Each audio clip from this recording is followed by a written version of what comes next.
أن جاءهم فقال الكافرون هذا شيء عجيب أئذا متنا وكنا ترابا ذلك رجع بعيد قد علمنا ما تنقص الأرض منهم وعندنا كتاب حفيظ بل كذبوا بالحق لما جاءهم فهم في أمر مريج أفلم ينظروا إلى السماء فوقهم كيف بنيناها وزيناها وما لها من فروج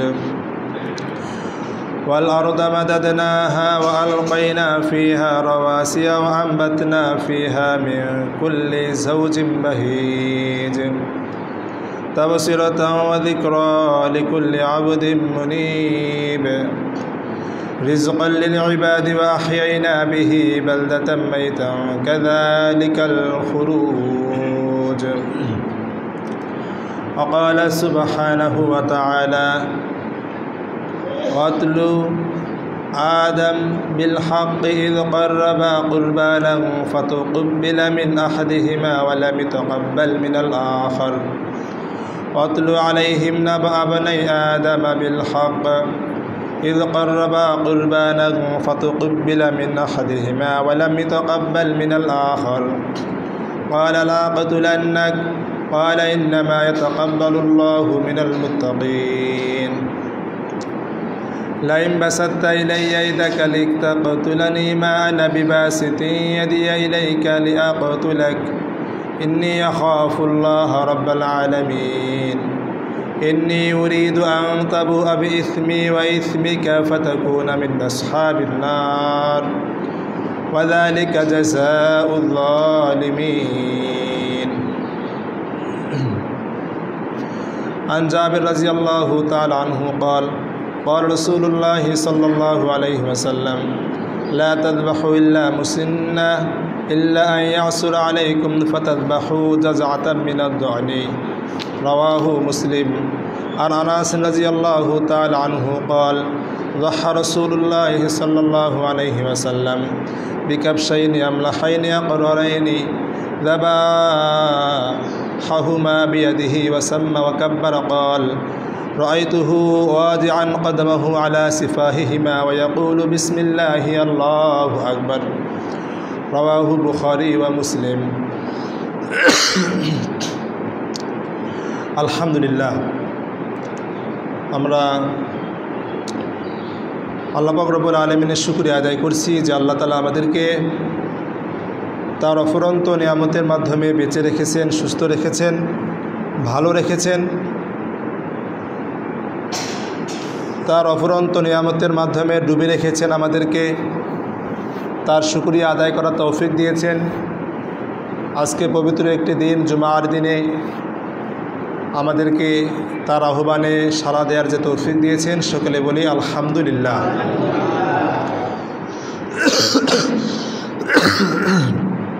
অসংখ্য দরুদ ও সালাম বর্ষিত হোক আপনার আমার নবী, বিশ্ব নবী, সৈয়দুল মুরসালিন, খাতামান নবীন, রহমাতাল লিল আলামিন মুহাম্মদ রাসূলুল্লাহ সাল্লাল্লাহু আলাইহি ওয়াসাল্লামের উপর। আল্লাহুম্মা সাল্লি আলাইহি আল্লাহুম্মা বারিক আলাইহি। সম্মানিত উপস্থিতি, আমি আপনাদের সামনে আজকে সংক্ষিপ্ত যে আলোচনা করব সেটি হচ্ছে যে কুরবানির প্রারম্ভিক ইতিহাস। যেহেতু আমাদের সামনে জিলহজ মাস আসতেছে, আমরা জিলকদ মাসে উপনীত হয়েছি। জিলহজ মাসের একটা গুরুত্বপূর্ণ ইবাদা হচ্ছে কুরবানি করা। তো আমি আপনাদের সামনে আজকে সংক্ষিপ্ত জুমার খুতবায় কুরবানির যে প্রথম ইতিহাস, প্রাথমিক যে ইতিহাস, যেখান থেকে কুরবানির সূচনা হয়েছে, কুরবানির সূচনা লগ্নর ইতিহাস আপনাদের সামনে তুলে ধরার চেষ্টা করব ইনশাআল্লাহ।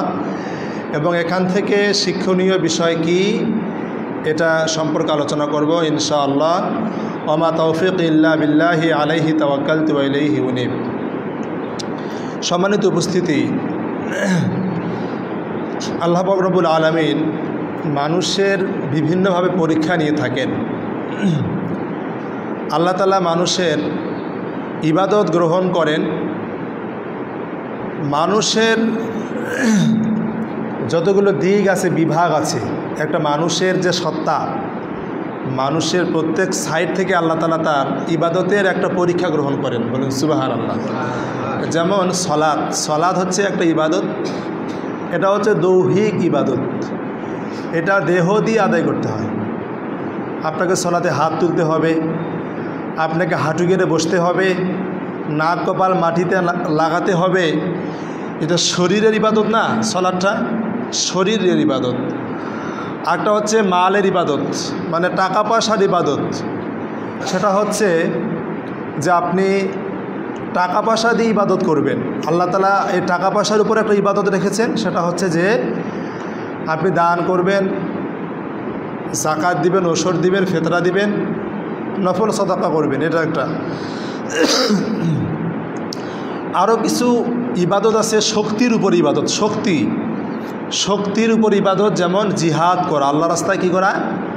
জিহাদ করা, প্রচেষ্টা করা। আল্লাহ তাআলা মানুষের শারীরিক মানসিক অবস্থার উপরে পরীক্ষা নিয়ে থাকেন। বলেন সুবহানাল্লাহ।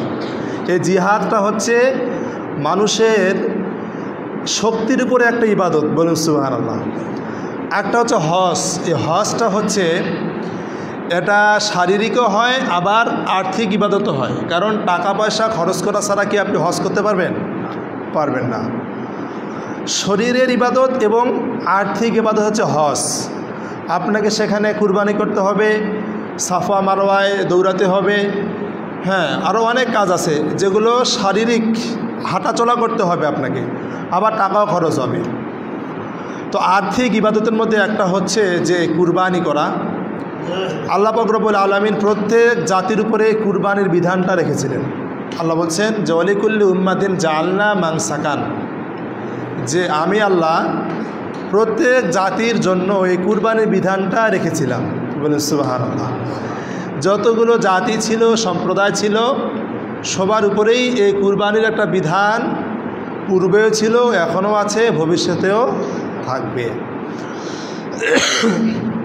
তো কুরবানির ইতিহাস কতদিনের? মানব সৃষ্টির ইতিহাস যতদিনের। মানুষ যতদিন থেকে পৃথিবীতে আছে ততদিন থেকে কুরবানি আছে। আলহামদুলিল্লাহ।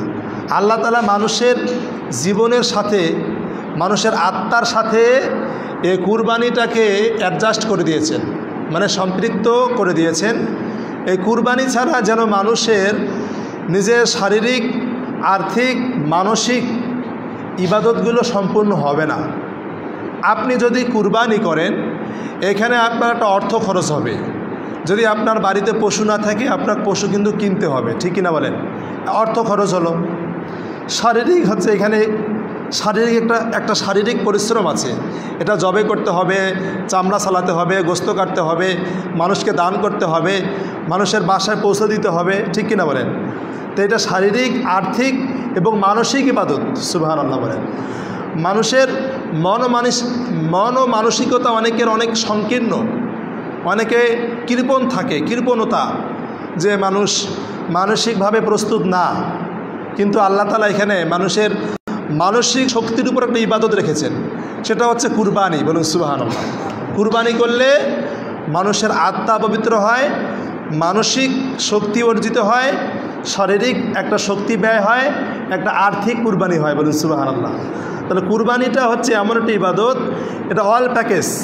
এখানে শারীরিক পরিশ্রম আছে, আর্থিক পরিশ্রম আছে, আপনার মানসিক একটা শক্তি আছে। তো কুরবানি শব্দটি এসেছে আরবি কর্নুন থেকে, কুরবানি কর্ব থেকে, কফ র বা কুরব। এই কুরবানি অর্থ হচ্ছে যে নিকটবর্তী হওয়া, কাছাকাছি আসা। সুবহানাল্লাহ। যেহেতু কুরবানির মাধ্যমে মানুষ আল্লাহর খুব কাছাকাছি আসতে পারে, ইয়াতাকাররাবু ইলাল্লাহ, আল্লাহর সাথে নিজের সম্পর্ক স্থাপন হয়, আল্লাহর সন্তুষ্টির কাছে যায়, আল্লাহর রেজামন্দির কাছে যায়, আল্লাহর সঙ্গে তার সম্পর্ক স্থাপন হয়।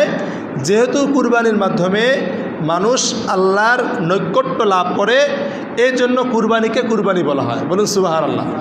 সম্মানিত উপস্থিতি, এই কুরবানির এই বিধানটি শুরু হয়েছিল আদম আলাইহিসসালামের যুগ থেকেই। আদম আলাইহিসসালামের যুগ থেকেই এই কুরবানির বিধানটা ছিল, এখনও আছে। কিন্তু মূলত এটা হচ্ছে ইব্রাহিম আলাইহিসসালামের একটা সুন্নত। ইব্রাহিম আলাইহিসসালাম পৃথিবীতে আসার আগেও দুনিয়াতে কিন্তু কুরবানি ছিল। কোন সিস্টেমে ছিল? ওই যে আদম আলাইহিসসালামের পুত্ররা যেভাবে কুরবানি করেছে ওই নিয়মেই ছিল। কিন্তু ইব্রাহিম আলাইহিসসালাম আসার পরে কুরবানির বিধানটা একই থাকে, কিন্তু সিস্টেমটা পরিবর্তন করা হয়। বলুন সুবহানাল্লাহ। যেমন আগে ছিল যে কোনো একটা পাহাড়ে বা উঁচু কোনো স্থানে আপনার কুরবানি আপনি রেখে আসবেন, সেখানে আসমান থেকে একটা আগুন এসে আপনার কুরবানিটা জ্বালিয়ে দিবে। সুবহানাল্লাহ। এটা আগের, তখন কুরবানির পশুর গোশত মানুষ খেতে পারতো না। এই কুরবানির পশুটাকে কেউ কোনো কাজে লাগাতে পারতো না, আসমান থেকে একটা আগুন এসে এটাকে জ্বালিয়ে দিত। ইব্রাহিম আলাইহিসসালামের পর থেকে আল্লাহ পাক রব্বুল আলামিন এটা আমাদের সবার পিতা ইব্রাহিম আলাইহিসসালামের অনুসরণের ভিত্তিতে আল্লাহ তাআলা ছাড় দিয়েছেন, অবকাশ দিয়েছেন। আল্লাহ তাআলা এখানে অফার দিয়েছেন। কি অফার দিয়েছেন? যে আল্লাহ তাআলা মানুষের অন্তরটা চান। আল্লাহ তাআলা মানুষের অন্তর্নিহিত তাকওয়াটাই চাচ্ছেন। এখানে আল্লাহ তাআলা কুরবানির গোশত, তার রক্ত, চামড়া, হাড্ডি চাচ্ছেন না। বলুন সুবহানাল্লাহ।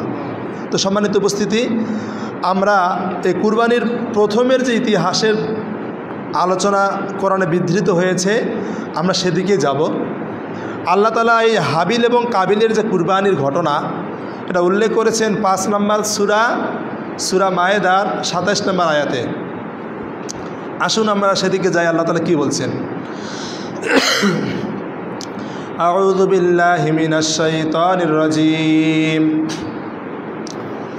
ওয়াতলু আলাইহিম নাবাআ আবনাই আদম বিল হক إذ قربا قربانا فتقبل من أحدهما ولم يتقبل من الآخر قال لأقتلنك قال إنما يتقبل الله من المتقين لئن بسطت إلي يدك لتقتلني ما أنا بباسط يدي إليك لأقتلك إني أخاف الله رب العالمين إني أريد أن تبيء بإثمي وإثمك فتكون من أصحاب النار وذلك جزاء الظالمين فطوعت له نفسه قتل أخيه فقتله من الخاسرين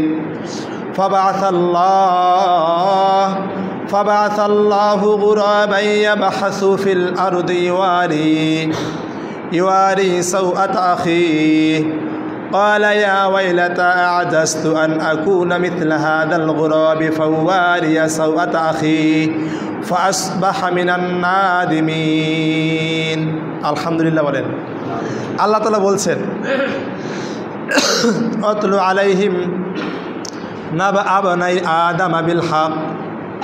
হে নবী, আপনি আদম আলাইহিস সালাম, আপনার পিতা আদম আলাইহিস সালামের 2 পুত্রর যে কাহিনী আছে, এই কাহিনী আপনি যথাযথভাবে তাদের কাছে বর্ণনা করেন। ওয়াতলু আলাইহিম, আপনি তেলাওয়াত করেন, মানুষকে শুনান।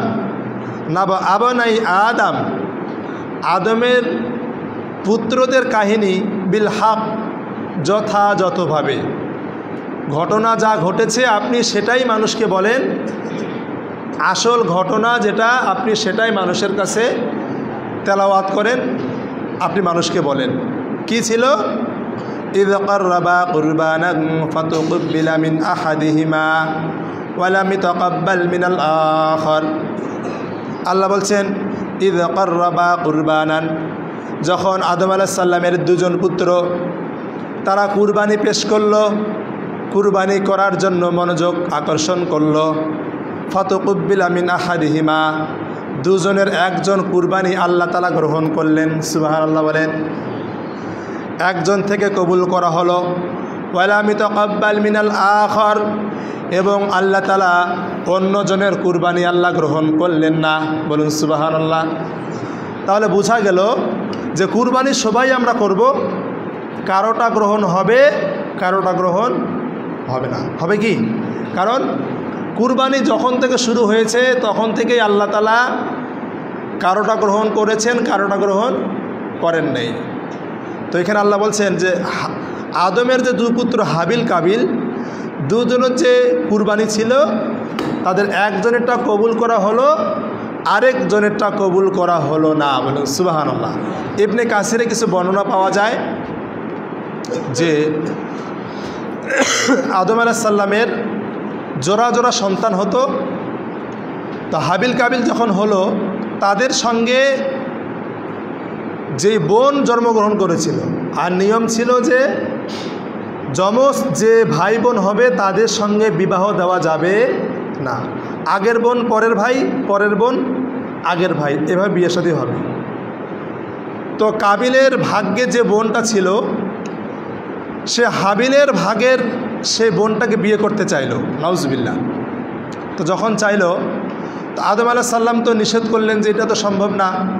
আল্লাহর বিধান হচ্ছে যে আগের ছেলের সাথে পরের মেয়ে, পরের ছেলের সাথে আগের মেয়ে, তো তোমরা তো যমজ ভাই বোন, তোমাদের বিয়ে হবে না। তো কাবিল কিন্তু এটা মানে না, সে বলে যে আমি বিয়ে করব।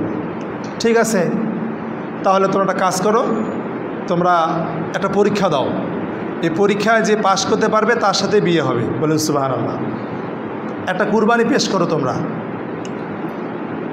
হাবিল সে দুম্বা বকরি ইত্যাদি চড়াতো, এটা তার কাজ ছিল। আর কাবিল সে মাঠে ময়দানে চাষাবাদ করত, এ গম বা বিভিন্ন ডুমুর ফল সে আবাদ করত।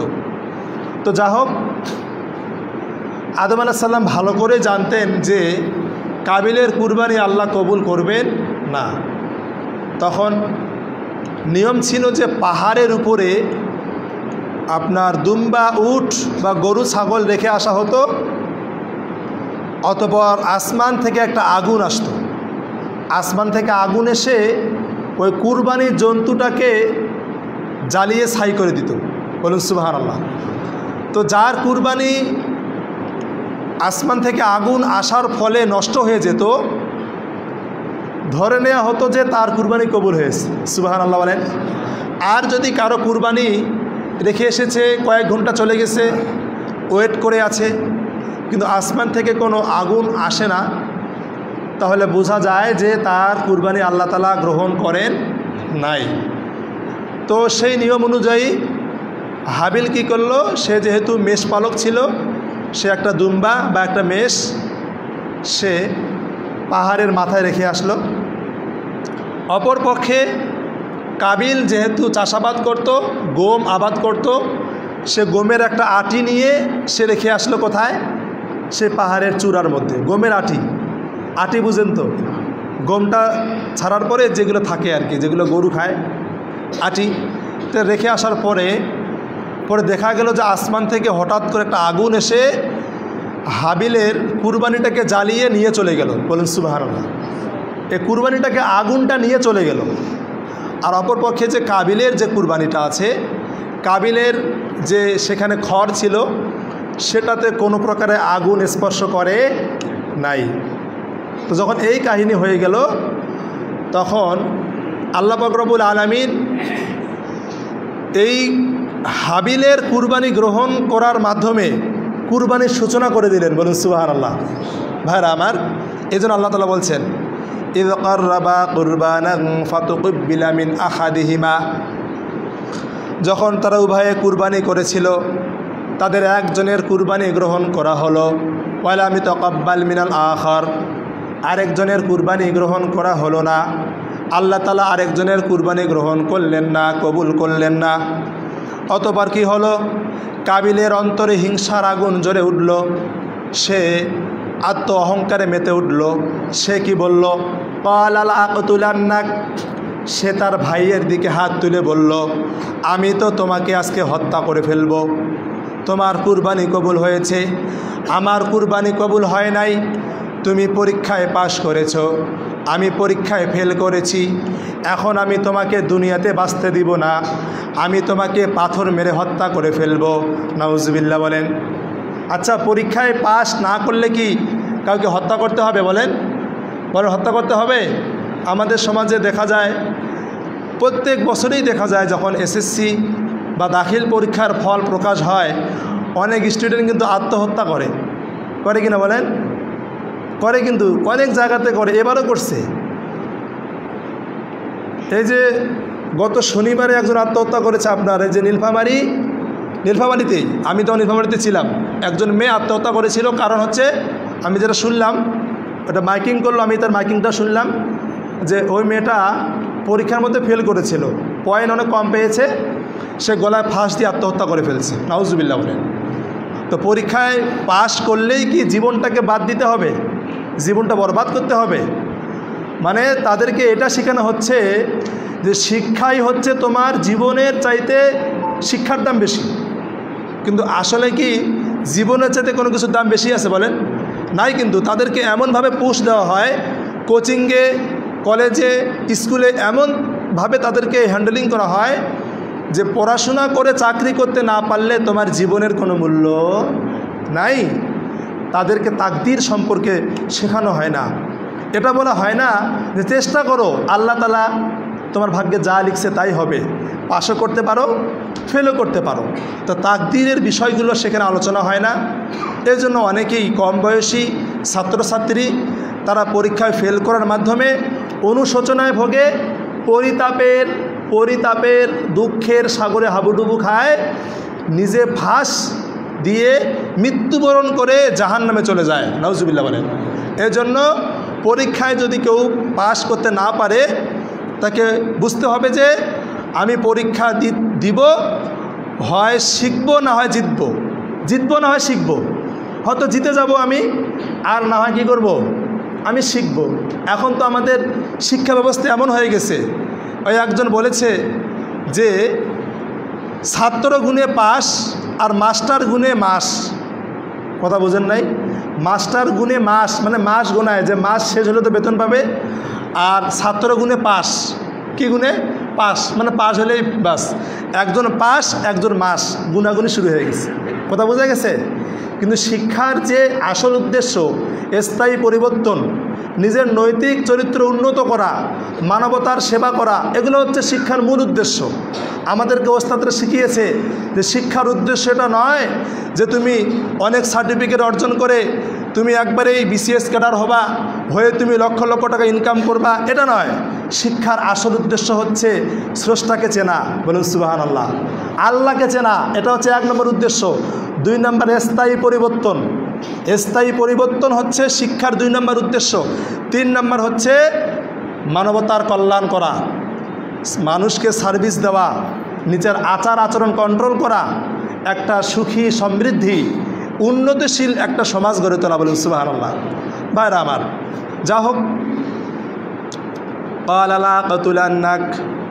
কাবিল বলল, আমি তোমাকে হত্যা করে ফেলবো, আমার তো কুরবানি কবুল হয় নাই, আমি তোমাকে অবশ্যই হত্যা করব। এই কথা শোনার পরে যে ভালো ভাইটা ছিল, হাবিল বলল, ইন্নামা ইয়াতাকাব্বালুল্লাহু মিনাল মুত্তাকিন। মূলত আল্লাহ মুত্তাকিদের পক্ষ থেকে কুরবানি গ্রহণ করে থাকেন। সুবহানাল্লাহ। ভাইরা আমার, যদি আপনি চান যে আপনার কুরবানি গ্রহণ হোক, আপনাকে মুত্তাকি হতে হবে, তাকওয়াবান হতে হবে, আল্লাহর ভয়ে কাজ করতে হবে, না হলে আপনার কুরবানি আল্লাহ গ্রহণ করবে না। কি করবে নাকি? করবে না।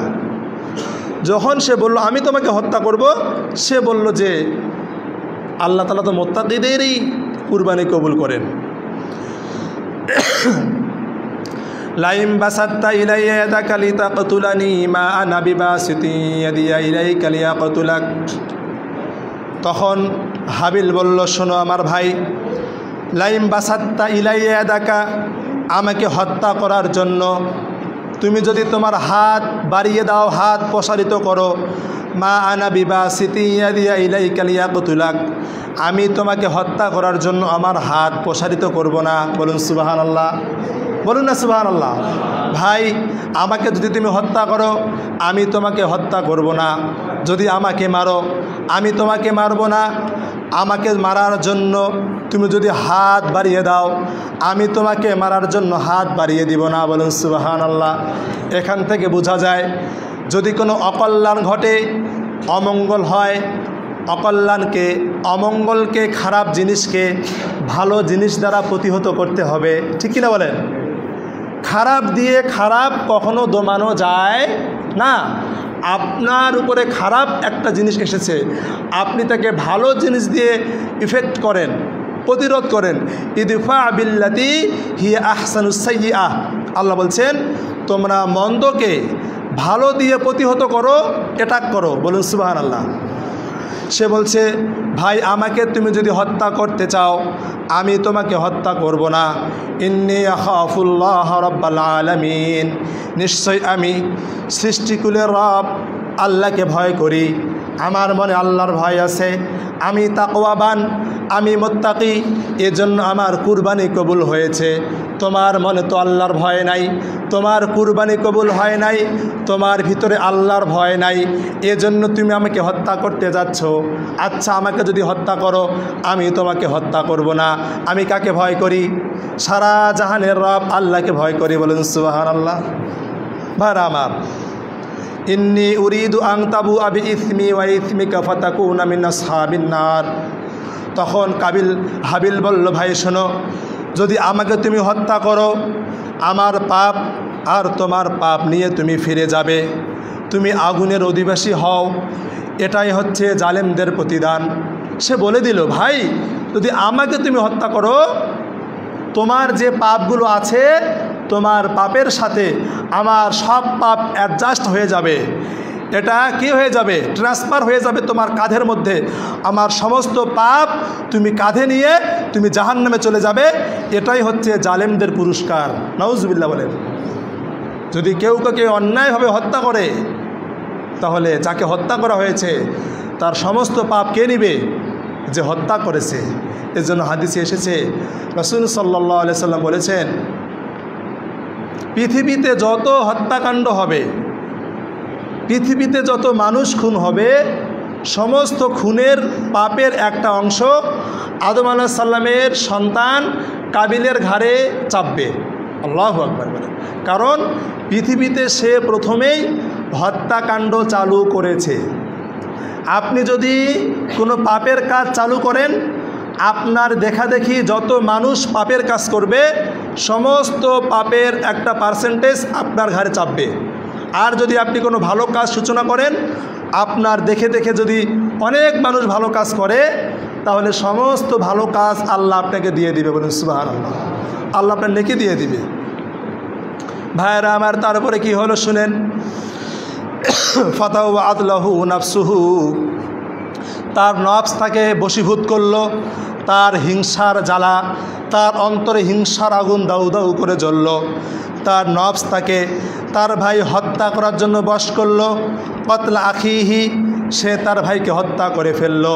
ইন্না লিল্লাহি ওয়া ইন্না ইলাইহি রাজিউন, সে হত্যা করে ফেললো।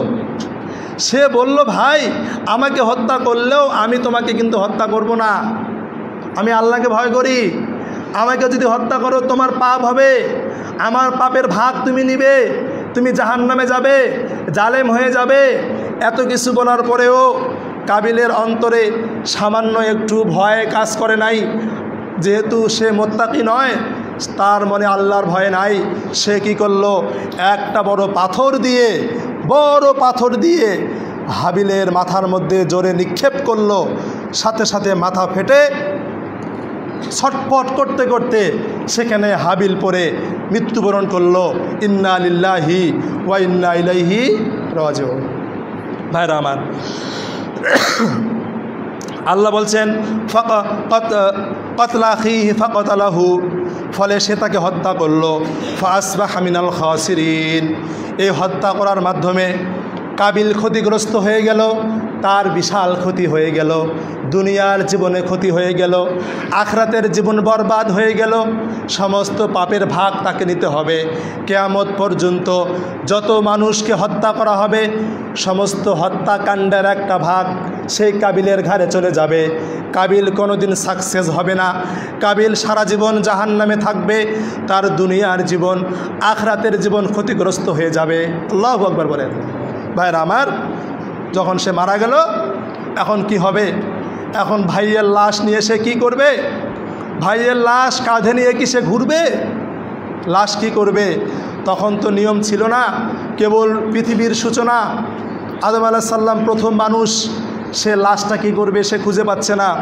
আল্লাহ তাআলা কি করলেন দেখেন, ফাবাআসাল্লাহু গুরাবান ইয়াবহাসু ফিল আরদ। আল্লাহ পাক রব্বুল আলামিন একটা গুরাবান পাঠালেন, কাক পাঠালেন, ইয়াবহাসু ফিল আরদ। সে কি করলো? সেই কাকটা জমিনে খোঁচাখুচি শুরু করে দিল। দুটা কাক আসলো, দুটা কাক মারামারি করে একটা কাককে ঠোকর দিয়ে মেরে ফেললো। মারার পরে ফাবাআসাল্লাহু গুরাবান ইয়াবহাসু ফিল আরদ, আল্লাহ একটা কাক পাঠালেন। সে তার ভাইয়ের লাশ কিভাবে গোপন করবে সেটা দেখার জন্য ওই কাকটা কী করলো, তার ঠোঁট দিয়ে হাত দিয়ে ইয়াবহাসু ফিল আরদ, যেন জমিন খুঁড়তেছে, জমিনে কিছু খোঁজাখুঁজি শুরু করে দিচ্ছে। তারপরে কাকটা মাটি সরাইয়া ঠোঁট দিয়ে তার ওই কাক, মৃত কাকের লাশটাকে ধরে টেনে হেঁচড়ে এনে ওই গর্তের মধ্যে রেখে সে আবার সেই কাকটা পা দিয়ে কাকের উপরে মাটি ফেলে তাকে কবর দিয়ে দিল। বলুন সুবহানাল্লাহ। ভাইরা আমার, আল্লাহ তাআলা কাক পাঠার পরে যখন এটা হয়ে গেল, ক্বালা ইয়া ওয়াইলাতা আ'জাজতু আন আকুনা মিথলা হাদাল গুরাব। তখন কাবিল বলল, ক্বালা ইয়া ওয়াইলাতা, হায় আমার আফসোস, আমি তো এই কাকের মতো হতে পারলাম না। এই কাক যেভাবে তার লাশটাকে পুঁতে রাখলো, আমি একটা মানুষ হয়ে আমার ভাইয়ের লাশটা পুঁতে রাখতে পারলাম না, কবর দিতে পারলাম না। আমি তো কাকের মতো হতে পারলাম না। তারপরে কি হলো? যাতে আমি আমার ভাইয়ের লাশটা গোপন করতে পারি। ফাসবাহা মিনান নাদিমিন। অতঃপর কাবিল অনুতপ্ত হলো, লজ্জিত হলো, পরিতাপ করলো। আল্লাহু আকবার বলেন। ভাইরা আমার, এভাবেই এই কুরবানি যে ইতিহাস, সেখান থেকে কুরবানি চলে আসছে। কুরবানি কবুল হয় নাই, এজন্য তাকে প্রাণ দিতে হয়েছে। যার কুরবানি কবুল হলো তারই জীবন গেল, আর যার কুরবানি কবুল হলো না তাকে জীবন দিতে হলো না। ভালো মানুষ, তাকওয়াবান, পরহেজগার, মুত্তাকি একজন বান্দা ছিল আদম আলাইহিস সালামের পুত্র হাবিল। তার কোনোই দোষ ছিল না, ভিতরে হিংসা ছিল না, অহংকার ছিল না, ভাইয়ের প্রতি আক্রোশ ছিল না। তার কুরবানি কবুল হলো, তাকেই হত্যা করে মাটির নিচে পুঁতে রাখা হলো। আল্লাহু আকবার বলেন। এই জন্য হাদিসে আছে, আল্লাহ পাক রব্বুল আলামিন কিয়ামতের আগে পৃথিবী থেকে ভালো মানুষগুলোকে নিয়ে যাবেন। ভালো মানুষ পৃথিবীতে বেশি বাঁচে না, খেয়াল রাখবেন। ভালো মানুষের মৃত্যু তাড়াতাড়ি হয়, আলেম ওলামা আগে মারা যায়। ভালো মানুষ এদের বিভিন্নভাবে আলেম ওলামা, পরহেজগার ব্যক্তি, মুত্তাকি ব্যক্তিকে আল্লাহ তাআলা পৃথিবী থেকে তুলে নেন। কেউ হত্যা করে ফেলে বা ফাঁসি দেয় বা তাকে গুলি করে, তাকে গুম করে, বিভিন্নভাবে ভালো মানুষকে পৃথিবীতে ঠাঁই দেওয়া হবে না। এই পৃথিবীটা হচ্ছে খারাপ মানুষের জন্য, এটা ভালো মানুষের জন্য নয়। ঠিক কিনা বলেন? এই ভালো মানুষের জন্য হচ্ছে জান্নাতের মতো জায়গা। বলেন সুবহানাল্লাহ। জান্নাত হচ্ছে ভালো মানুষের পৈতৃক সম্পত্তি। রসুল বলছেন কিয়ামতের আগে আল্লাহ তাআলা এক এক করে ভালো মানুষকে নিয়ে যাবে। খুব ভালো মানুষ যারা, তারা চলে যাবে। দেখেন সাহাবীরা চলে গেছে। সাহাবীদের মধ্যে কি এমন আছে যে হাজার হাজার বছর বেঁচে ছিল না, মরে গেছে। নবী রাসূলদেরকে হত্যা করা হয়েছে। ইহুদিরা একদিনেই 40,000 নবীকে জবাই করে ফেলেছিল। আল্লাহু আকবার বলেন। 40,000 নবীকে একদিনে হত্যা করা হয়েছিল। হাজার হাজার নবী রাসূলকে আল্লাহ তাআলা যুবক বয়সে মৃত্যু দিয়েছেন। যুবক বয়সে একবারে তাজা জুয়ান তাদেরকে আল্লাহ মৃত্যু দিয়ে দিয়েছেন। তাদের মাধ্যমে এমন কিছু কাজ আল্লাহ করিয়ে নিয়েছেন, ভালো ভালো কাজ। আল্লাহ তাআলা ভালো মানুষদের মাধ্যমে পৃথিবীতে কিছু ভালো কাজ রেখে দিয়ে আল্লাহ তাদেরকে আখিরাতে নিয়ে যান, আল্লাহ তার কাছে নিয়ে যান। বলুন সুবহানাল্লাহ। আল্লাহ তাআলা বলেন, বান্দা অনেক কষ্ট করেছো, অনেক রক্ত ঝরিয়েছো, অনেক টেনশন, ব্যথা, বেদনা, দুঃখ কষ্টে ছিলে, তুমি যা করেছো তাই এনাফ, তুমি আমার কাছে চলে আসো। বলুন সুবহানাল্লাহ। ইমাম বুখারী তিনি কয়দিন বাঁচছেন দেখেন, ইমাম মুসলিম কয়দিন বেঁচেছেন, বেশি বাঁচেন নাই ভাইরা আমার। ইমাম মুসলিম তিনি একটা হাদিস খুঁজতে খুঁজতে তিনি খেজুর খাচ্ছেন। তো হাদিস পড়তে পড়তে হাদিসের প্রতি এমন একটা মনোযোগ চলে আসছে, তিনি যে খেজুর খাচ্ছেন এই দিকে তার কোনো খেয়াল নাই। খেজুর খেতে খেতে অনেক খেজুর খেয়ে ফেলেছেন, পেটের মধ্যে বদ হজম হয়ে তিনি মারা গেছেন। আল্লাহু আকবার। তা গবেষণা করতে করতে, হাদিস কোরআন স্টাডি করতে করতে তিনি মারা গেছেন। ভাইরা আমার, অনেক কাহিনী এরকম আছে যারা মুত্তাকি পরহেজগার, আল্লাহ তাআলা যাদের কুরবানি গ্রহণ করেন, যারা আল্লাহর প্রিয় পাত্র, এদেরকে আল্লাহ দুনিয়াতে বেশি দিন টিকে রাখেন না। ঠিক কিনা বলেন? আল্লাহ তাআলা আমাদের সবাইকে হাবিল এবং কাবিলের যে কাহিনী আমি আপনাদের সামনে বললাম, কুরবানির যে প্রাথমিক ইতিহাস, এখান থেকে আল্লাহ আমাদেরকে শিক্ষা গ্রহণ করে আমল করার তৌফিক দান করুক। আল্লাহুম্মা আমিন বলেন। সাল্লাল্লাহু আলাইহি ওয়াসাল্লাম।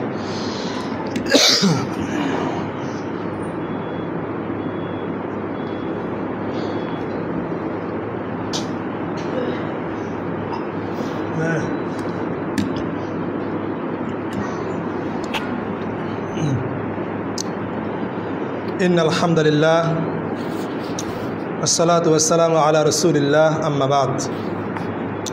সম্মানিত উপস্থিতি, আমি আপনাদের সামনে কুরবানির ইতিহাস বললাম, যে ইতিহাসটি বর্ণিত হয়েছে সূরা মায়েদার 32 থেকে 35 নম্বর আয়াত পর্যন্ত। এবার আমি আপনাদের সামনে কুরবানির পশুর কিছু বৈশিষ্ট্য বলবো। যেহেতু সামনে কুরবানি চলে আসতেছে, আমাদেরকে অবশ্যই কুরবানির পশু কিনতে হবে। ঠিক কিনা বলেন? কিনতে হবে, যেহেতু এই কুরবানিটা আল্লাহ প্রদত্ত এবং আল্লাহ তাআলা এই কুরবানির যাবতীয় বিধিবিধান বলে দিয়েছেন।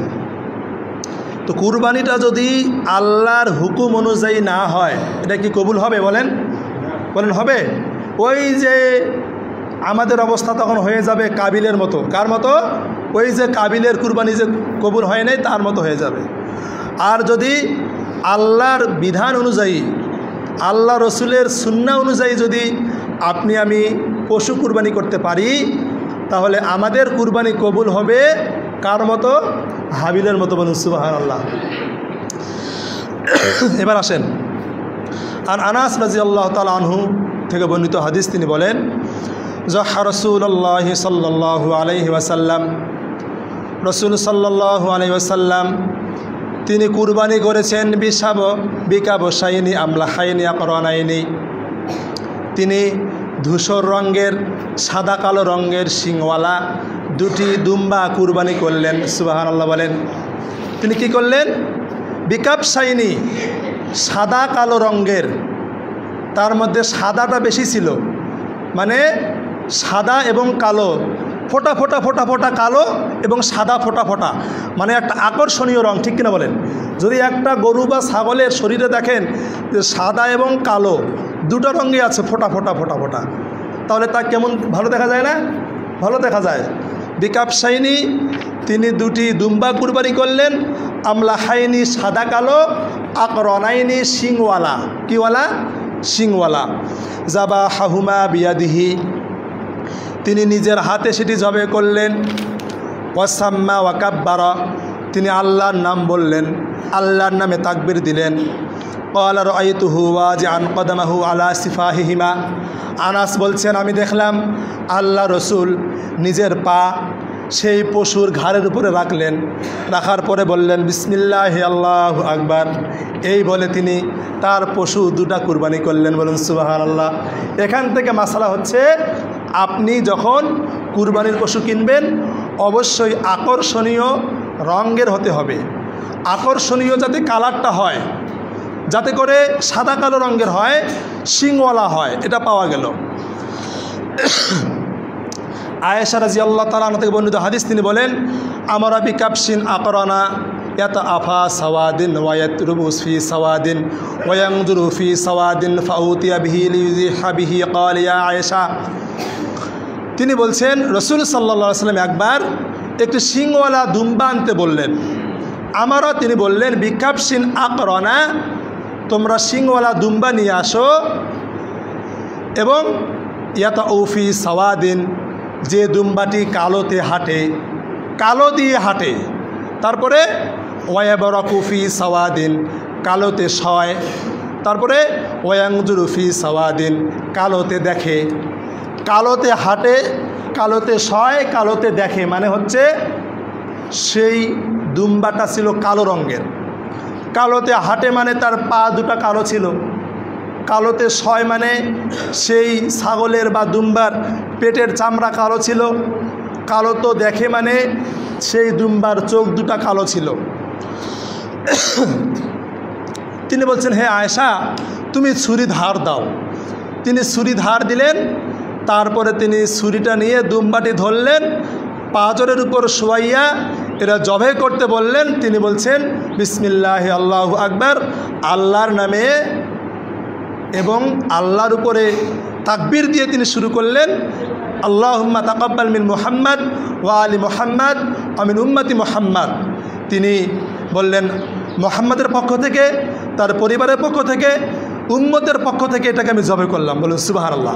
এখান থেকে যেটা মাসালা আসলো যে আপনি কুরবানি কিনবেন কালো রঙের অথবা লাল রঙের। বিদ্বানরা অনেকে বলেছেন কালো পশুর গোস্ত সুস্বাদু হয়, খেতে ভালো হয়। আগের হাদিসে পেলেন সাদা কালো রঙের ছাই কালার। ছাই কালার বুঝেন? ছাই। 2 নম্বর হাদিসে পাওয়া গেল যে কালো রঙের। 3 নম্বর আসেন জাবের রাদিয়াল্লাহু তাআলা আনহু, তিনি বলছেন রাসূল আকরাম সাল্লাল্লাহু আলাইহি ওয়াসাল্লাম বলছেন, লা তাযবাহু ইল্লা মুসিন্না, তোমরা মুসিন্না ছাড়া জবে করবে না। মুসিন্না সিন্নুন থেকে, সিন্নুন মানে হচ্ছে দাঁত, দাঁতওয়ালা পশু ছাড়া কোনো পশু জবে করা যাবে না। গরু দাঁতে কয় বছরে? 3 বছরে। উট দাঁতে 6 বছরে। মানুষের দাঁত হয় 7 বছরে বা 8 বছরে।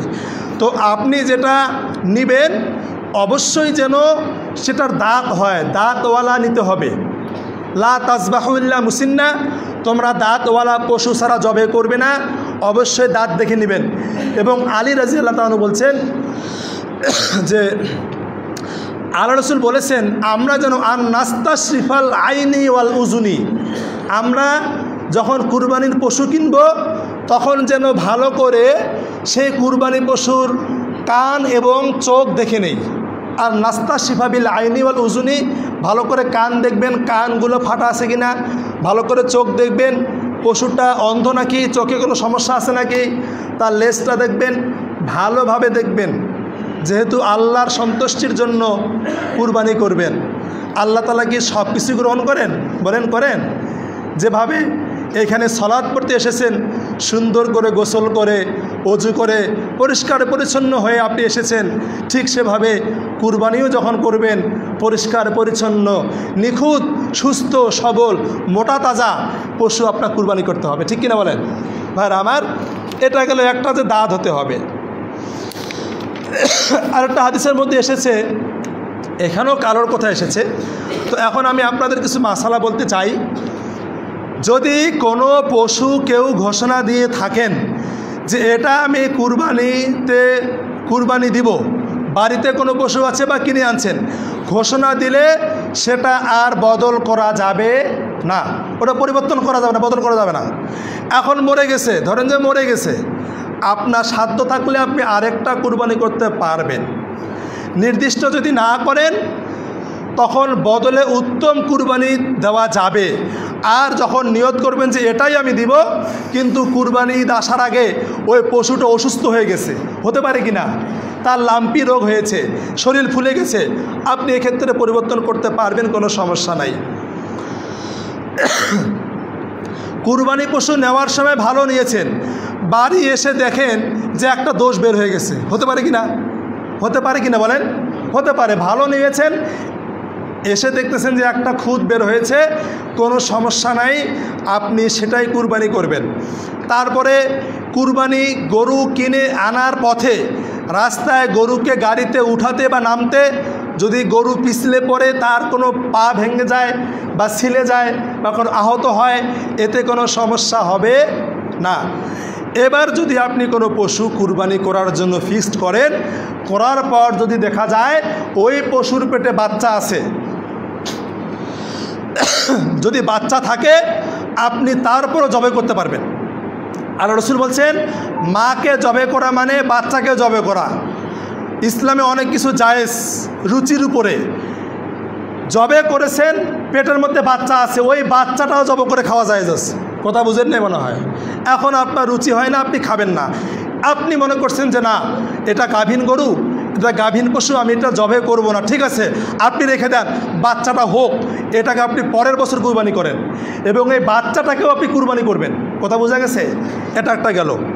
তারপরে হচ্ছে কুরবানির পশু আপনি কিনে আনার পরে যদি কুরবানির পশুটা হারিয়ে যায় বা চুরি হয় বা দড়ি ছিঁড়ে পালিয়ে যায়, সেখানে আপনাকে অন্য কোনো পশু কুরবানি দিতে হবে না।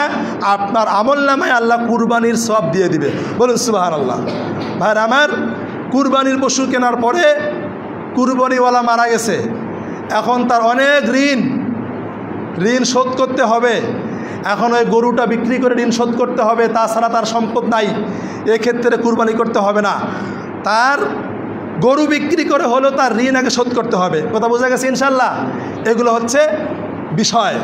আর একটা বিষয় হচ্ছে যে কুরবানি পশু কেনার সময় অবশ্যই লক্ষ্য রাখবেন, বর্তমান প্রবঞ্চনার যুগ, ধোকার যুগ। অনেকে কি করে, অনেক কিছু খাওয়াইয়া একবারে হৃষ্টপিষ্ট করে কিনা বলেন? রসুল বলছেন লা জরারা ওয়ালা জিরার, ক্ষতি করবে না, ক্ষতিগ্রস্ত হবে না, তুমিও কারো ক্ষতি করবে না এবং তোমারও যেন কেউ ক্ষতি করতে না পারে, ওই দিকে তুমি খেয়াল রাখবে। অবশ্যই আপনারা এই সমস্ত মেডিসিন দিয়ে, ওষুধ দিয়ে, ইনজেকশন দিয়ে যেগুলো মোটা করা হয়, এগুলো কিনবেন না। এগুলো কিনলে আপনাদের শারীরিক অনেক সমস্যা হতে পারে। আল্লাহ তাআলা আমাদের সবাইকে কুরবানির ক্ষেত্রে এই সমস্ত বিধান মানা তৌফিক দান করে আল্লাহুম্মা আমিন বলেন। আরেকটা মাসলা বলবো ভাগে কুরবানির ব্যাপারে। যদি আপনার সামর্থ্য থাকে একাকে একটা কুরবানি দেন, উত্তম। আর সামর্থ্য নাই, আপনি ভাগে দেন। অনেক সাহাবীরা ফতোয়া দিয়েছেন ভাগে করা যাবে। অনেক সাহাবীরা ভাগে কুরবানি করেছেন, একটা গরুতে 7 ভাগ, একটা উটে 10 ভাগ। এবার একটা গরু আপনি কিনেছেন, আপনারা হচ্ছেন 5 জন লোক, 5 ভাগ না করে 7 ভাগে করেন। একজন 3 ভাগ নেন, অথবা 3 জন মিলে একটা গরু কিনেছেন, 7 ভাগ করেন। 7 ভাগ করে 3 জনে আপনারা 2 ভাগ করে নেন, 2 জন 2 ভাগ করে নেন 4, একজন 3 ভাগ নেন 7। এভাবে 7 পূর্ণ করেন। যেহেতু 7-এর কথা আছে, 7 পূর্ণ করবেন। যাই হোক, আমি এখানে আলোচনা শেষ করলাম। আল্লাহ তাআলা আমাদের সবাইকে কুরবানির যে বিধান এগুলো মানার তৌফিক দান করুক, আল্লাহুম্মা আমিন বলেন। আল্লাহ পাক রব্বুল আলামিন আমাদেরকে কুরবানির যে ইতিহাস, এখান থেকে শিক্ষা গ্রহণ করে আমল করার তৌফিক দান করুক, আল্লাহুম্মা আমিন বলেন। ভাইরা আমার,